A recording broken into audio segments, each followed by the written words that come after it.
Ok, ici vous allez le sentier le transformer en gris aussi. Voilà, vous passez sur le sentier.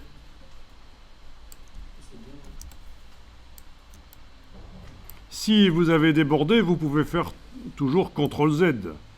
Par exemple, là, je déborde à cet endroit-là et je ne voulais pas que ce soit gris. On fait CTRL-Z, voilà. Ou on revient en arrière ici dans l'historique, bien sûr, c'est la même chose. C'est ça qui est intéressant avec l'historique. Même pas besoin d'utiliser les touches CTRL-Z. Ok, on va s'occuper du ciel. On va transformer la couleur du ciel.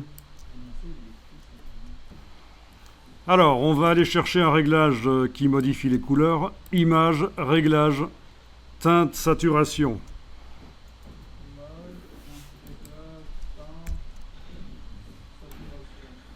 Alors, on va jouer sur le curseur ici teinte pour modifier la couleur. Alors bien sûr, ce qui est gris ne se modifie pas parce que c'est pas de la couleur, mais tout le reste se modifie. Alors ce qui m'intéresse dans un premier temps, c'est le ciel. Donc le ciel, vous modifiez le curseur teinte et le curseur saturation. Voilà. Et vous faites une couleur de ciel bien différente de ce qu'elle était. Ne touchez pas au curseur luminosité, laissez-le bien à 0. Ok.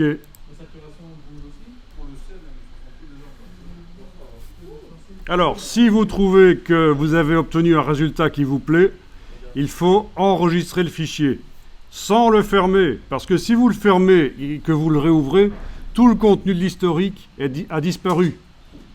Le contenu de l'historique n'est accessible que pendant que le fichier est ouvert. Mais on peut toujours enregistrer le fichier, enregistrer sous, et vous changez le nom. Par exemple ici, je vais indiquer que c'est la version 1. Voilà, j'ai raccourci le nom du fichier, version 1, et on peut forcer à enregistrer au format Photoshop, comme ça. Il n'y a pas de...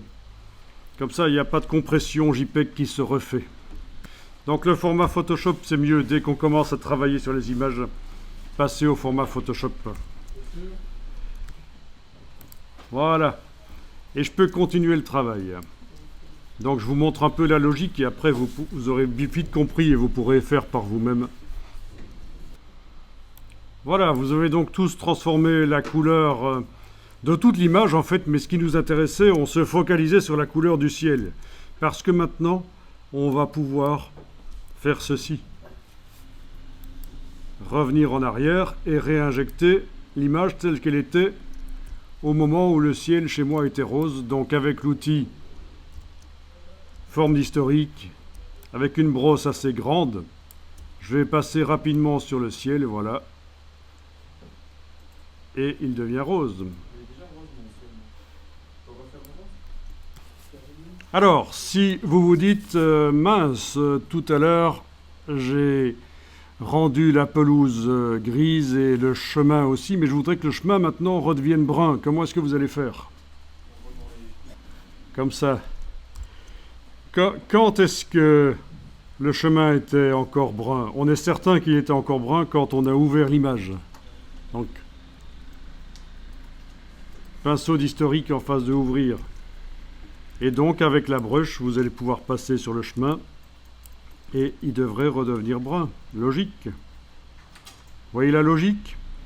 Donc, même bien après avoir fait quelque chose, on peut corriger en allant puiser assez loin. Voilà, et on enregistre l'image si on trouve que c'est bien. On va tester sur d'autres images.